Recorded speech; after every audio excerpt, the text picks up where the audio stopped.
Donc on va débuter sur la nouvelle de la journée, hein, qui était notre breaking news de la journée, qui est la publication par les démocrates du Oversight Committee. Le Oversight Committee, c'est cette commission d'enquête au sein de la Chambre des représentants. Une commission d'enquête qui, l'été dernier, hein, les démocrates ont été obligés d'être fins dans cette stratégie-là, alors que rien n'avançait. Ils ont profité d'une session tardive avant les vacances pour faire passer dans le Oversight Committee. C'était d'ailleurs une sacrée surprise pour Comer, qui est le républicain fidèle de Trump à la tête du Oversight Committee, cette obligation de aller demander aux exécuteurs testamentaires de Jeffrey Epstein, hein, qui sont en charge de la succession, d'avoir accès à tout ce qu'ils ont. Et donc, il y a eu des envois assez réguliers. C'est dans ce cadre-là qu'il y a quelques semaines, on a eu le droit à 20 000 emails de Jeffrey Epstein, en tout cas des discussions de Jeffrey Epstein par email ou par texto. C'est dans ce cadre-là qu'on a eu l'original du birthday book. On se souvient, ce birthday book pour le 50e anniversaire de Jeffrey Epstein, où ses meilleurs amis, dont Donald J. Trump, avaient partagé des messages qui, très souvent, hein, on avait fait une analyse, ça fait partie de notre playlist, de ce dossier-là. Ça tournait sur les exploits sexuels de Jeffrey Epstein. On se rappelle, entre autres, de cette illustration faite par un ami de Donald Trump et un ami de Jeffrey Epstein et un membre de Mar-a-Lago, où on voyait dans The First 50 Years, voilà, Thomas vous la met, c'est parfait, cette illustration de Jeffrey Epstein qui faisait les sorties des écoles en 1983 et en 2003, parce que c'est un monde fantastique, devant Mar-a-Lago, ben, il n'y a plus besoin de faire la sortie des écoles. C'est l'école qui venait directement à Mar-a-Lago. Non, et puis c'est vrai, c'est passé comme ça, parce que lorsque l'on sait que la plupart des filles qui ont été recrutées du côté de Miami étaient des élèves au lycée de Palm Beach. Donc on était vraiment Ouais. dans ça. Et donc aujourd'hui, nouvelle publication. Mais avant de commencer, parce que vous le savez, avant de rentrer dans le cœur de ce dossier, de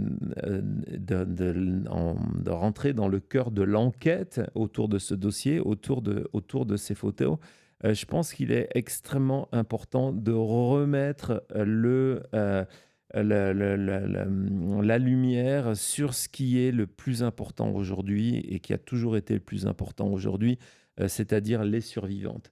De ne jamais oublier que tout ce qui est en train de se passer, ces survivantes se sont battues pendant des années pour en arriver là. On parle souvent de Thomas Massie, le républicain, de Marjorie Taylor Greene, la républicaine, de Ro Khanna, le démocrate. Et c'est vrai qu'ils ont joué un rôle extrêmement important, de Adelita, qui a été la 218e signature nécessaire pour cette discharge petition. On vous parle souvent de cet aspect politique. Aujourd'hui, on va parler de l'aspect enquête, vraiment purement enquête. Mais n'oublions pas que tout ça est possible parce que il y a eu des survivantes dont certaines d'entre elles ne sont plus là aujourd'hui, parce que évidemment on pense ici à Virginia Giuffre, mais elle n'est pas la seule.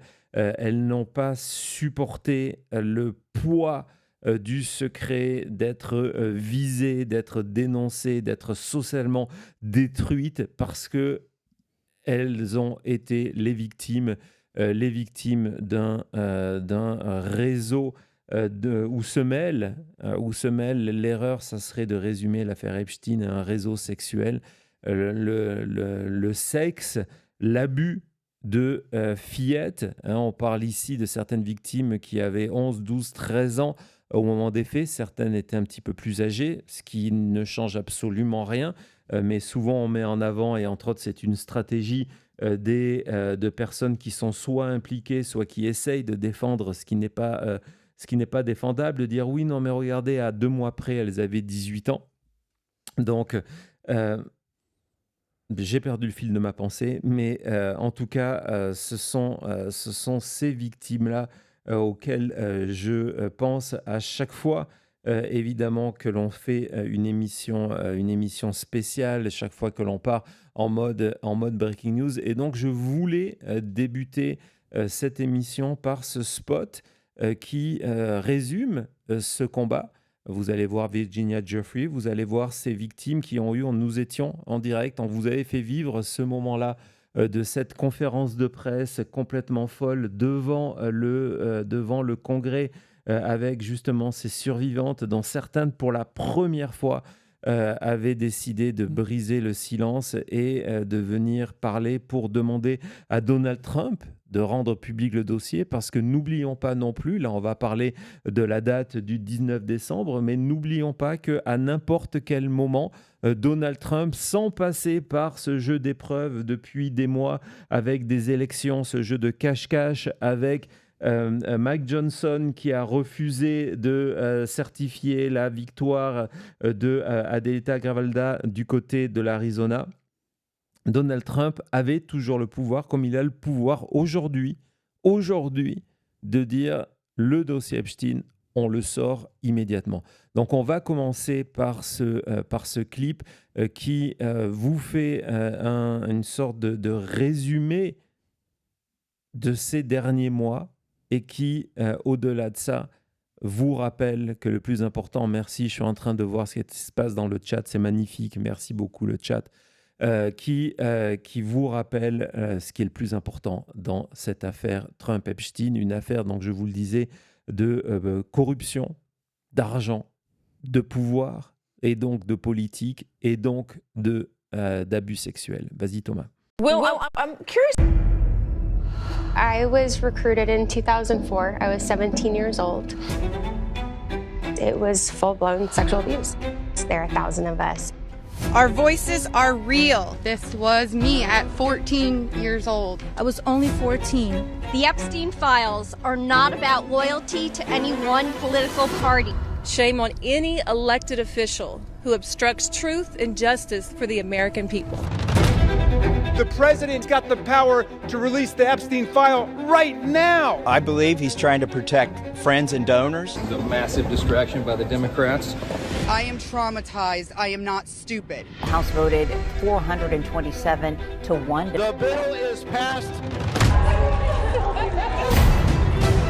The whole thing is a hoax. I'm deeply disappointed in this outcome.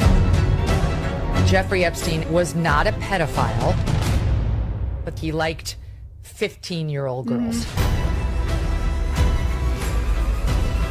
We want the whole truth to come out. And when it comes out, this country is really going to have a moral reckoning.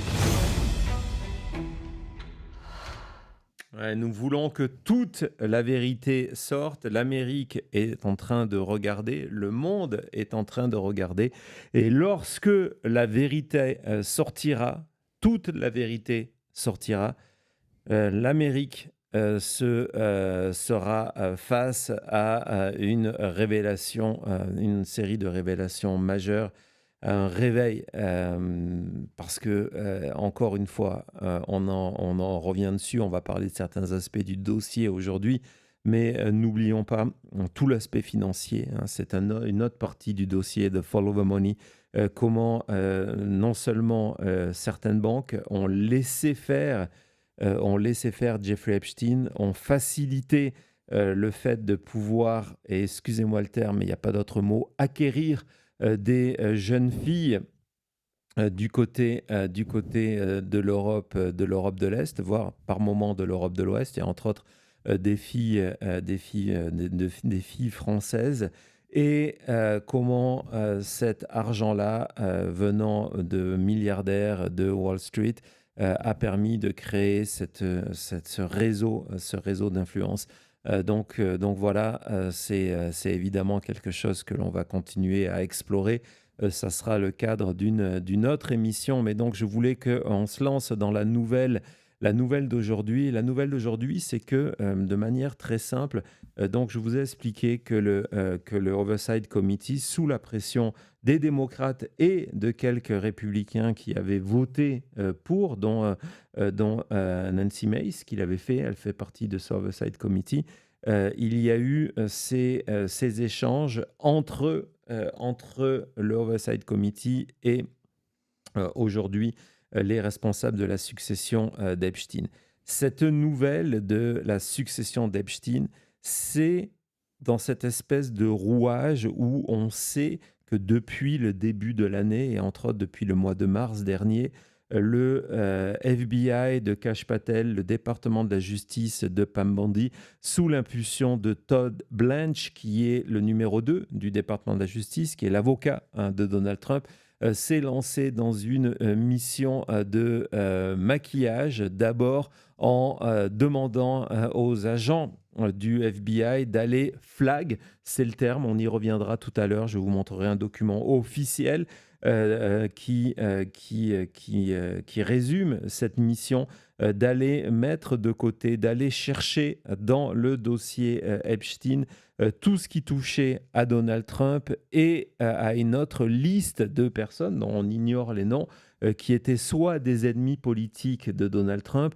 soit des alliés, des amis, des soutiens de Donald Trump. Et dans cette opération de maquillage de la vérité qui a connu son apogée médiatique au début du mois de juillet, lorsque Pam Bondi a expliqué qu'il n'y avait plus de dossier Epstein à sortir. On se rappelle, c'est à ce moment-là que du côté MAGA, on avait brûlé les casquettes parce que c'était considéré comme une trahison. Donald Trump, depuis 2015, utilise l'affaire Epstein dans ses meetings politiques. C'est devenu un des thèmes les plus forts, à la fois de groupes comme QAnon, à la fois de MAGA, etc., etc.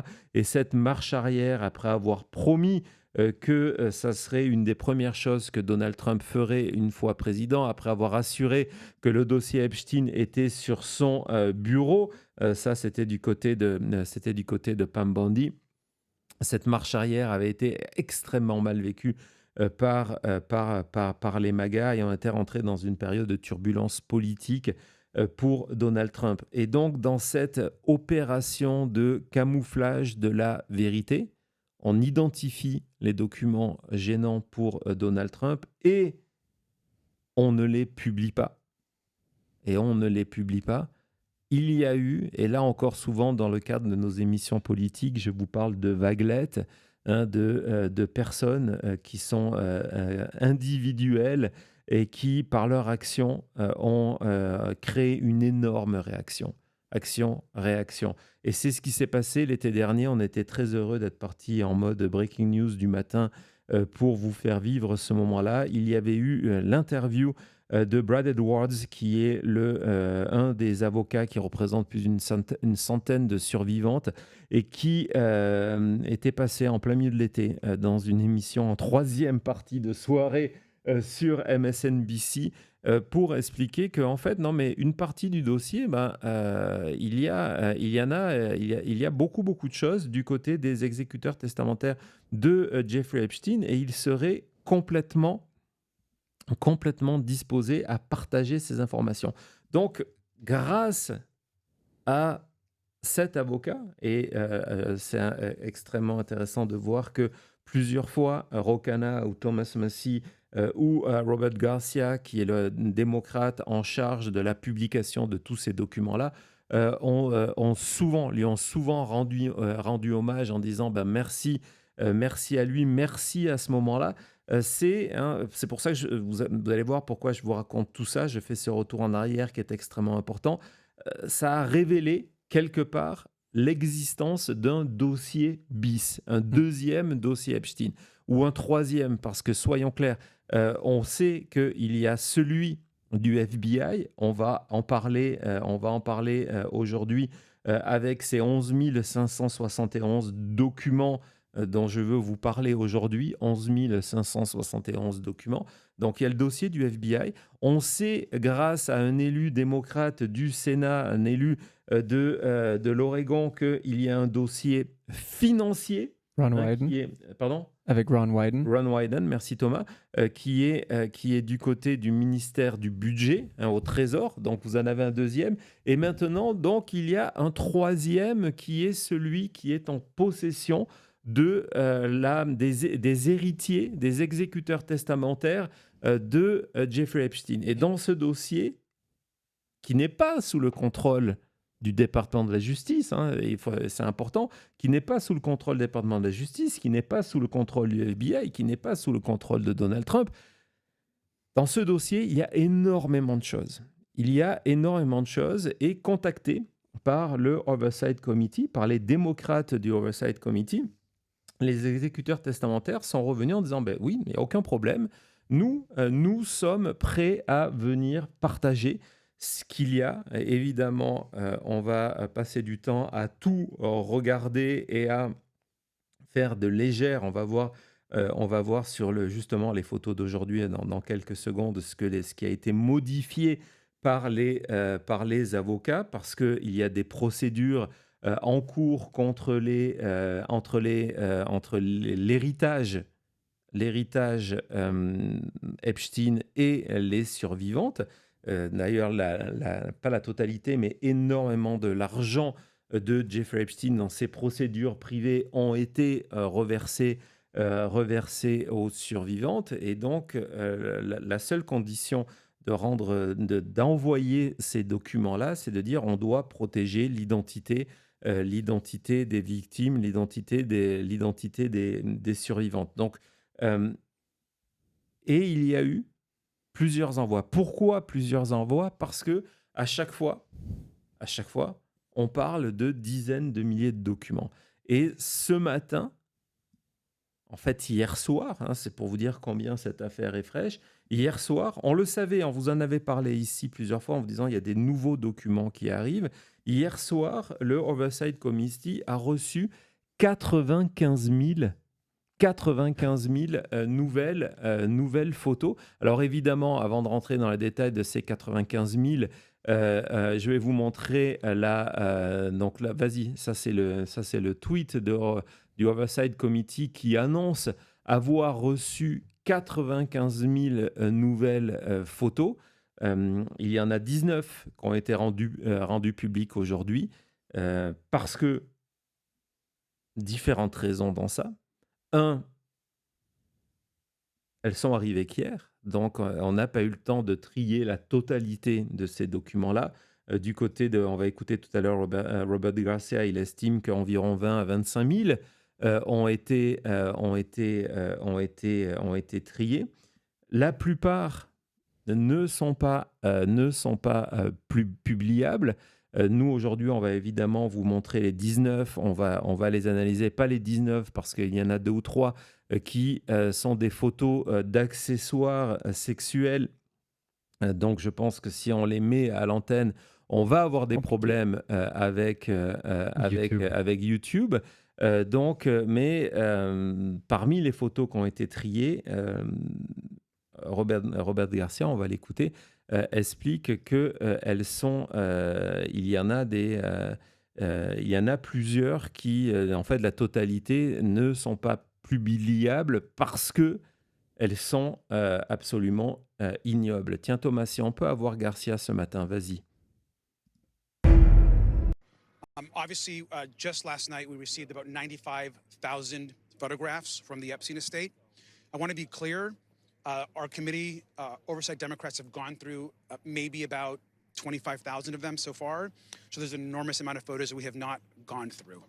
It will take days and weeks to ensure that we go through those photos and that a redaction is done in the appropriate way. Let me just also say that clearly we have put out, I think maybe 15 to 20 of those photos this morning, Democrats have. We will continue to put out more photos in the days and weeks ahead. But I just caution folks that the redaction process and ensuring that we are protecting the survivors and the women who were abused by Epstein are protected. What else do you... Ouais, donc il explique qu'ils n'ont trié pour l'instant que 25 000, qu'ils sont évidemment, ils doivent faire extrêmement attention à s'assurer qu'il n'y ait pas l'identité de victime. Vous verrez que certaines photos, y compris dans le détail de certaines photos, il y a des carrés, des rectangles noirs pour protéger l'identité des survivantes, et qu'il explique que là, on en a sorti une vingtaine. Alors évidemment, les républicains ont tout de suite reproché en disant oui, vous avez sorti celle qui vous arrange parce que c'est celle où il y a Donald Trump. Oui, il y a Donald Trump, et évidemment, il y a toujours un calcul politique dans tout, hein, il ne faut pas être naïf. Mais d'un autre côté, comme on va le voir, il y a des photos de Larry Summers, qui est l'ancien président de Harvard, qui est démocrate. Il y a des photos de Bill Clinton, il y a des photos de Bill Gates qui ont été publiées. C'est l'idée de se dire, vous n'avez sorti que des clichés de Donald Trump, c'est faux. Et surtout, Garcia termine en disant il y en a d'autres qui vont arriver. Donc, je reviens à ce que je disais tout à l'heure, et une de nos Louise le disait dans le chat avec cette stratégie de la goutte d'eau. Regardez d'ailleurs la une de Drudge ce matin. Vous allez voir. On vous parle. J'ai bien aimé ce titre, Thomas. Je ne sais pas ce que tu en parles, du Epstein Forever. Oui, mais on en disait dans le chat aussi, c'est que cette histoire. C'est ça, elle ne peut pas mourir. Quand on voit la taille, ce que je disais, de chaque dossier qu'il y a, que ce soit un dossier avec des photos, des dossiers avec des emails, des pistes financières, il y en a une tonne. Et à chaque fois qu'on a même une goutte, une miette d'un dossier, ça devient la breaking news énorme pour tout le pays, pour quasiment tout le monde. Ouais. Ça devient l'actualité, et c'est le problème de Donald Trump, c'est que il n'a jamais réussi, alors que ça a été son succès, hein, ça a été peut-être la raison pour laquelle aujourd'hui Donald Trump est de retour à la Maison-Blanche, c'est que sa capacité à faire disparaître une histoire, le fait que, il y a un scandale qui remplace un autre scandale, qui remplace un autre scandale, pas l'affaire Epstein. On va réécouter, on a un deuxième extrait de Garcia, on va l'écouter justement sur à quoi ressemblent ces 95 000, je le répète, 95 000, et je le dis encore une fois, c'est notre dossier 3, on va l'appeler comme ça. Entre nous, c'est le dossier Epstein 3. Hein, c'est celui où il y a le birthday book, c'est celui où il y a des photos inédites, les 95 000 là. C'est celui où il y a les emails, et entre autres, les emails, on en a eu 20 000 de rendus publics il y a 2 semaines, et ces 20 000, ce n'est pas encore la totalité. Donc voilà, c'est ça ce dossier. Vas-y Thomas.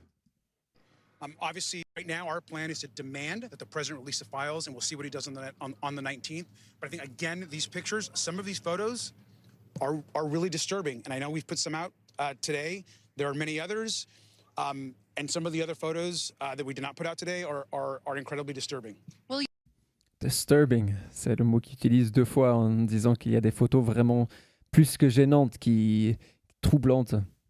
Non, voilà, donc ça, c'est pour le contexte. C'est le contexte, et évidemment, le contexte, c'est cette date qui est extrêmement importante, hein, qui est le 19 décembre.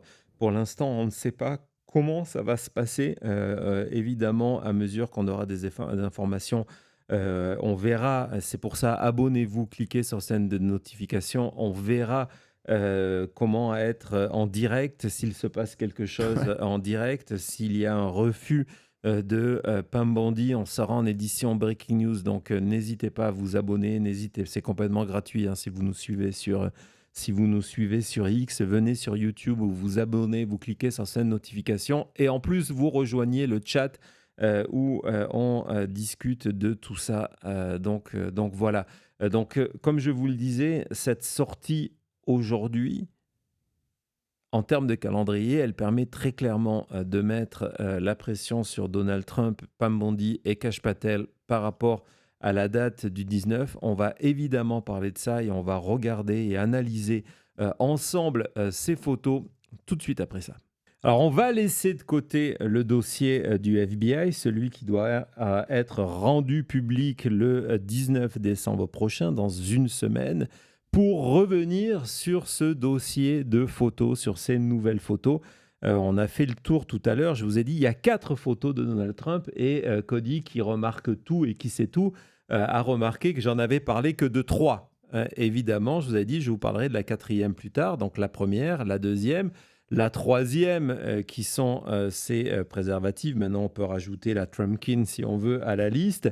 Mais sur le premier batch qui a été rendu public, je vous rappelle de ces 95 000 photos qui ont été envoyées par les exécuteurs testamentaires de Jeffrey Epstein au Oversight Committee, il y a une 4e photo que l'on va voir tout de suite. Donc, c'est toujours le même principe. Les visages sont protégés. Vous avez Donald Trump au fond, chemise ouverte. C'est un cliché en noir et blanc. Encore une fois, on n'a pas le contexte, on n'a pas la date, mais c'est une photo qui est extrêmement intéressante.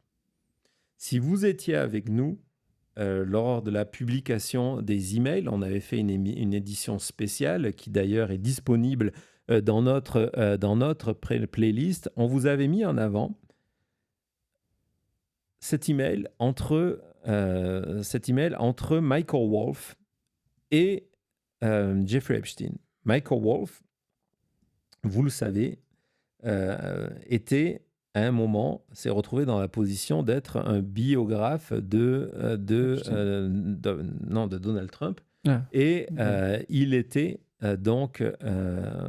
il a interrogé pour son livre, qui a été un énorme succès, il a interrogé plusieurs fois Donald Trump. Et donc, le 25 mai 2016, il écrit, c'est un email qu'il envoie à Jeffrey Epstein en disant que je vais l'interviewer. Donc, je vais interviewer Donald Trump cet après-midi. Qu'est-ce que tu penses que je devrais lui demander ? Donc, c'est pour son premier livre dans le titre Fire and Fury, où il y a plusieurs interviews de Donald Trump. Il y a des interviews de Bannon qui racontent le quotidien de la Maison-Blanche, et c'est d'ailleurs pour ça que ça se passe très, très, très, très mal. Mais en tout cas, il y a cette demande. Et il y a la réponse de Jeffrey Epstein, dont vous avez parlé, que je trouve extrêmement intéressante. Dans cette réponse, donc vous voyez, le même jour, il dit « Est-ce que tu veux être provocateur ? Si tu veux le provoquer, viens lui parler de la Trump Shuttle, les Hawaiian Tropping Contest, le crédit à l'immobilier pour Mar-a-Lago, le revenu de ces terrains de golf qui sont présentés comme des salaires. Tout ça, plus tard, ça ressortira au moment du procès d'ailleurs de Donald Trump, parce que c'est exactement ce qu'il fait. Donc, ce qui est extrêmement intéressant, c'est qu'en 2016, Epstein, dans sa réponse, parle de malversations financières qui vont être prouvées en 2024. Il faut vraiment garder ça en tête parce que ça donne du poids à beaucoup d'autres choses. Et donc, vous voyez, il y a cette notion de Hawaiian Tropic Contest. Tu veux vraiment lui poser des problèmes, sinon, tu peux évidemment lui parler de choses faciles, c'est la dernière phrase, mais les questions qui vont déranger Trump, c'est de lui parler de ces Hawaiian Tropic Contest. Donc, ces concours hawaïens. Je voudrais, Thomas, que tu retournes à la photo. Et je voudrais que tu zoomes sur ces filles qui sont à côté de Donald Trump. Et vous avez remarqué, elles ont le fameux collier de fleurs traditionnel le lei. Pardon ? Le lei hawaïen. Exactement, le lei hawaïen. Elles ont ces colliers-là. C'est une soirée, apparemment, il y avait ces fameux Hawaiian Tropic Contest du côté de Mar-a-Lago. Et donc là, d'un coup, vous avez quelque chose qui est en train de se dessiner et de dire, vous avez l'email d'abord en disant, si vous voulez vraiment gêner Donald Trump, parlez-lui de ce genre, de ces soirées hawaïennes Et vous avez la confirmation que les soirées hawaïennes, elles sont connues. Et elles sont connues de Jeffrey Epstein parce que cette photo-là que vous voyez, elle vient de chez Jeffrey Epstein. Et c'est ça le côté logique, c'est que Epstein ne fait pas partie de cette photo. Non. Donc pourquoi est-ce que Epstein a cette photo? Et c'est pas une photo publique comme on voit d'habitude. Hein. D'ailleurs, regardez Donald Trump, la chemise ouverte comme ça. Voilà. Est-ce que ça fait partie on sait qu'Epstein gardait des photos, des pièces de chantage sur plein de personnes. Est-ce que c'est dans ce contexte-là? Pourquoi est-ce que cette photo-là est partie du dossier Epstein et que Epstein, en même temps, fait allusion à ce genre de soirée en disant « ça va embêter Trump ». Ouais, et puis c'est d'autant plus intéressant que dans ces 20 000 emails qui ont été publiés, il y a toute une série de discussions avec un autre journaliste du New York Times qui s'appelle Landon Thomas Jr. Et il y a cet échange. Donc là, nous sommes à un autre moment. Nous sommes en décembre 2015. La date de c'était 2016 pour Michael Wolff, c'est ça? Oui. Donc Michael Wolff, c'était en 2016. Ça, c'est un an plus tôt. Donc, c'était le 25 mai. Et on est en décembre 2015. Nous sommes en décembre 2015. Et en fait, il faut prendre par le bas. Hein. On remonte la chronologie. Hein. C'est le même email qui sert. On répond, on renvoie, on répond, on renvoie. Et Thomas Landon interroge, on va aller sur le bas, Thomas, il interroge Epstein en disant que il répond à Epstein répond à Landon en lui disant tout le monde pense que j'ai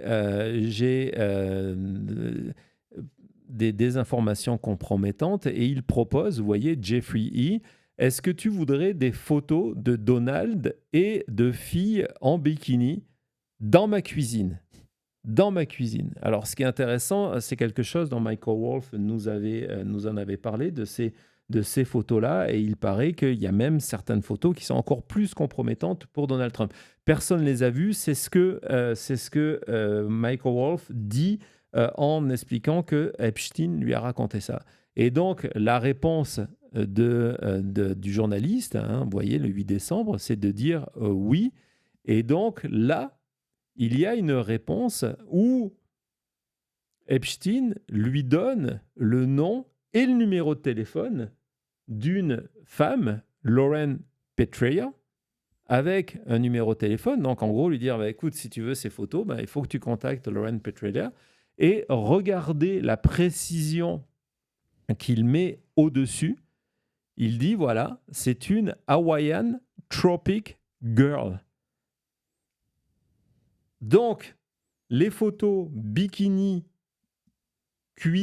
dans la cuisine de Epstein, voire plus, d'après ce que dit Michael Wolff, sont liées à ces Hawaiian Tropic Contest qui, quelques mois plus tard, vont être remis en avant par Epstein à Wolff en disant, si tu veux gêner Donald Trump, voilà ce qu'il te faut. Voilà ce qu'il faut. Donc, on est en mesure de se demander, lorsqu'on retourne à ce cliché, si la fameuse Lauren, est-ce que c'est elle qui a pris la photo? Est-ce que c'est une de ces filles-là? Mais on voit l'importance, et c'est peut-être aujourd'hui ce qui gêne Donald Trump, c'est qu'il y a dans les dossiers Epstein cet épisode hawaïen. Et cet épisode hawaïen, qui est hors du contrôle de Trump, hein, parce que ça fait partie de ce que je viens de vous montrer, ça fait partie du dossier des exécuteurs testamentaires, c'est peut-être une énorme pierre dans la chaussure de Donald Trump. En tout cas, en 2015 et en 2016, Epstein, à deux personnes différentes, considérait que c'était vers là qu'il fallait regarder pour trouver des informations compromettantes sur Donald Trump. Et donc aujourd'hui, d'avoir la photo, une des photos qui vient confirmer ce que Epstein écrivait dans ses emails qui ont été publiés il y a 2 semaines, je trouve que c'est vraiment très très fort. Je sais pas ce que tu en penses. Ouais, bien sûr, c'est ce qu'on dit, c'est qu'on commence vraiment juste à voir quelques morceaux de ce dossier. Quand on met les éléments ensemble, on parle du fait que Epstein, à plusieurs reprises, dans plusieurs contextes, a parlé de ce Hawaiian Tropic Girls, qu'il avait, lui, une photo, au moins une, parce que c'est la première, n'oubliez pas, il y a 95 000 photos qui ont été envoyées. Il a au moins une photo de Trump où on dirait qu'il est avec des Hawaiian Tropic Girls. C'est vraiment... on commence à se poser plein de questions. Oui, mais c'est pas la photo de l'email parce qu'elles ne sont pas dans sa cuisine, elles ne sont pas en bikini. Donc Et c'est pas non plus la photo que Michael Wolff a décrit. Non. Donc, c'est vraiment, on se dit, OK, c'est vers là qu'il faut aller voir. Il y a eu plusieurs événements. En plus, c'est la deuxième chose sur la liste quand il dit « Est-ce que tu veux être provocateur ?» Moi, j'interprète ça qu'il commence avec les sujets les plus forts. Exactement. Et puis, c'est la photo et la preuve qu'on sait de quoi il parle. Mais en tout cas, voilà. C'était notre édition spéciale Breaking News de la chute. On se retrouve tout de suite après et on va parler de demain et se remercier. Ne bougez pas.